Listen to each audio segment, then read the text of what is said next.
It's funny. The 49ers, Baldy, every year, it's almost like a running joke around here. We talk about corner, safety, linebacker, offensive line. They get to the first round, their pick comes up, they go D line. Yeah. They value you draft typically high what you value. The 49ers over multiple regimes. You know this, going way back to Ted Washington, Dennis Brown, Michael Carter, Fagan. They value D-line play here. They draft D linemen. So, and a lot of times it's interior guys. I got to ask you this. They moved off of Armstead. They brought in Malik Collins. They brought in the kid from Cleveland, Jordan Elliott. Yeah. And they brought in and the edge rusher from Buffalo, Leonard Floyd. Yeah. Is the Niner D-line, in your mind, better today than it was on Super Bowl Sunday, or worse with the moves they've made? It looks about the same. I mean, because honestly, I thought Javon Hargrave was a disappointment this year. He was. Like, I really was. I mean, he was like when free agency started, I mean, they gave him the money like 5 seconds into free agency. They wrote him a big check. And he was dominant that second year in Philadelphia. Really dominant. And I thought he would go there and do exactly what they thought Javon Kinlaw was supposed to do, which he never did. And so I thought if you put Kinlaw or Hargrave next to Bosa, I thought they were just going to run these stunts and they were going to be unstoppable. And you just didn't see it. And so they went out and got all these guys. I don't know, where Drake Jackson is in any of this at this point. Like, I really liked what I saw his rookie year. I like the talent, and he hasn't shown up yet. So he's got to get healthy. He's got to get out there. But yes, I mean, what's interesting about what you said, though, Lar, is everybody that comes out of that program, whether it's Robert Saleh, whether it's D'Amico Ryans, like if you look what all those teams are doing and all the disciples of San Francisco, they're all doing the same thing. They're all just loading up on defensive linemen, and they want to be too deep, and they want to have their second team line as good as their first team line. And that clearly isn't the case in San Francisco and hasn't been. And so it won't surprise me if that's where they go at 31. And, who that might be, I don't know. Jared Verse, I don't know who's around. Like, Dallas Turner's not going to be there. But, I think there's some guys out there that you have to, consider. Braswell at Alabama. Like, I think they need more juice. That's why they went out there and, made some signings during the season thinking like that was going to be the answer. And then you showed up on Super Bowl Sunday like they couldn't affect Mahomes the way they wanted to. The wide nine, it seems like they like guys in the 270 range, not the 240 range. There's guys like, Jonah Ellis, and there's some good-looking rushers in this draft. But, Muhammad Kamara, these guys are 250, 245. Do you think you have to be in that 270 range to do that wide nine for Kaczmarek? Because it just seems like they'd prefer to have guys who are bigger bodied guys off the edge. Chase, Leland, yeah. I mean, Nick, Chase, all those guys. Gregory didn't kind of do it, didn't get much done. Tried. I mean, they took a look at all these guys, and they were just, out the door. Kamara's an interesting guy. Like, I know teams that really like him. They like his suddenness. And, like, to me, if you're in a wide nine, if you look at, say, Tennessee, like, they've been winning with Harold Landry out there and different guys. Like, just give me a guy that's just buzzing off the edge. And let Fred figure out the fits in the run game, and let the linebackers come and fill and do what they do. They're as good as anybody, especially if Greenlaw gets back. So those guys in Hufanga, when he's out there, like they know how to step up and fill in the run game. Give me the guys that can just get off the edge, man. Just give me that first step, quickness, suddenness. That makes quarterbacks nervous as much as anything. If you want to know about, the big war daddies in the inside on defense, you got to ask an offensive interior lineman. So you're perfect for this one. I kind of like this. I watched that combine. I love the workout for the kid from Clemson, or Roro. Yeah. Roro. He's number 33. Yeah, I mean, he's moving and, at a crazy rate, but there's developmental thing. I mean, it's going to take some time. I love the footwork of Fisk and the motor of Fisk from Florida State. And then just watching this week, some of that path to the draft on Michael Hall.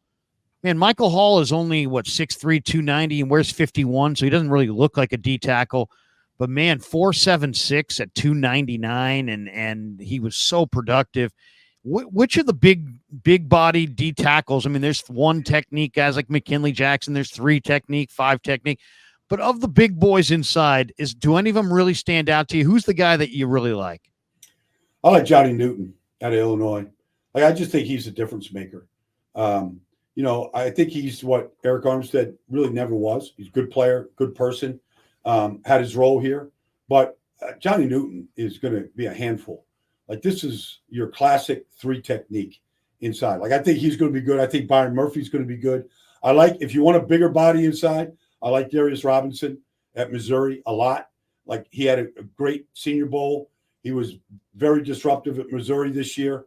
He's a good worker. Like, I think he's got some real skills right there. I mean, those guys, like, Devondre Sweat, like, I just need more pass rush. I mean, I know we can just eat double teams, and that there's a benefit to that. That doesn't really fit into the 49er scheme.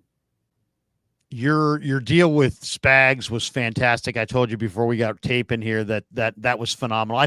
I think your thing with Gargano and Spagnuolo was as good a sit down I saw on football all year. I mean, credit to you guys. He was comfortable with you guys. Yeah. You reminisced. He told you good stuff. He you peeled the onion. There was a lot of great stuff there. One of the things that he really stressed was, man, they wouldn't have gotten it done without McDuffie and without Snead. Yeah. What do you think? What do you think, Baldy, as far as the Niners? I mean, they don't need corner depth. They need that number one that can put Ambry Thomas on the bench. They got Mooney and they got Lenore, but they could really use that third guy. Lenore can play the slot. Would you, is Surtain available? Is Greg Newsome available? Would you try to get a number one corner in a trade? Or is there a guy in this draft that you think could be there at 31 or later that you think has the potential to be a one corner and add to that trio or add to that duo? Well, I don't expect this to happen, Larry, but if you want to, hope Dream and wish, big. like this, yeah. Cooper DeJean is unreal. Is he? Like, I know what color he is. I don't care. Like, this guy, like, people say, oh, he's going to be a safety. That guy is going to run this week. He's going to run the 4-4s because that's what it looks like. There's nothing he can't do on a football field. He'll be your punt returner. He'll be your nickel. He'll be your corner. He could be a Fonga and a drop down safety. Like, that guy's just a great football player. And, finds the football. He's got ball skills. He looks just special to me.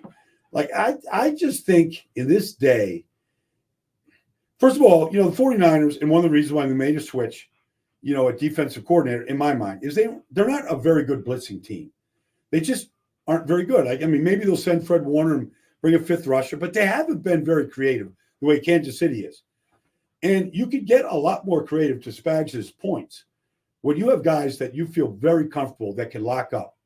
And, L'Jarius Sneed punks wide receivers. He did it to San Francisco. Now, Ayuk got him at the end of the game. They didn't hold up front. Maybe they win the game in overtime. But, I just think when you have guys like that can just – you're comfortable just holding up on the outside, it allows you to do so much more defensively from a scheme standpoint.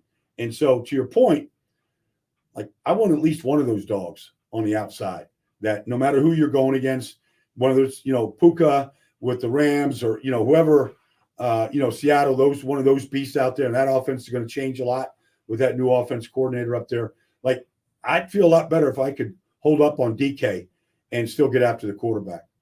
Eagles brought back C.J. Gardner-Johnson. He's one of my favorite players. I mean, the guy's he's vicious, and him and Debo don't get along. But I saw a rumor this morning about Budda Baker maybe getting dealt, and the Niners were one of the 3 teams linked. Obviously makes a ton of cash, and they got cap issues.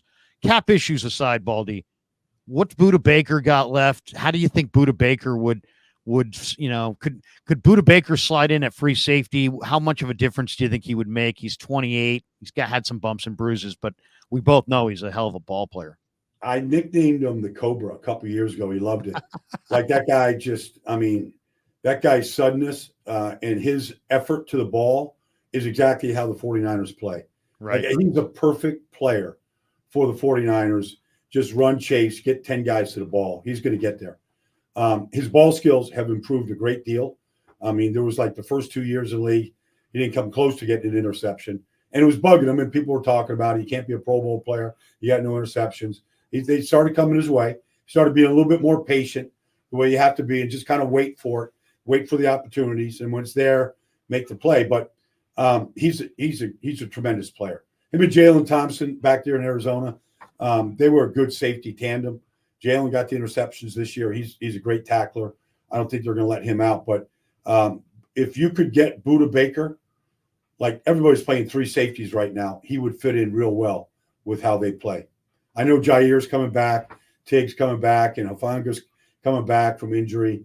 But Buda Baker is, he's a pretty special player.